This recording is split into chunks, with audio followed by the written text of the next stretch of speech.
السلام علیکم، آپ دیکھ رہے ہیں ہورائزن نیوز ایچ ڈی۔ خبر شامل کرتے ہیں ساہیوال سے۔ ساہیوال اسکول مینجمنٹ کمیٹی کی تشکیل نو کے سلسلے میں ایک سیمینار منعقد کیا گیا، جس کی سربراہی میڈم نادیہ سعید نے کی۔ Sahiwal chief guest madam Amara Yasmin deputy D O صاحبہ تھی۔ تقریب کا آغاز تلاوت کلام پاک سے کیا گیا، جس کی سعادت سجاد علی کو ملی۔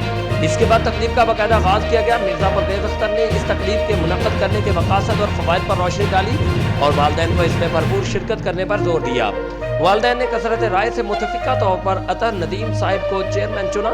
اس کے باقی ممبران کو بھی والدین کی رائے سے چنا گیا۔ اس دوران والدین نے بینک اکاؤنٹ کھلوانے اور وظائف کی وصولی کے مسائل کا ذکر کیا، جس سے اسکول انتظامیہ نے احسن طریقے سے حل کرنے کا وعدہ کیا۔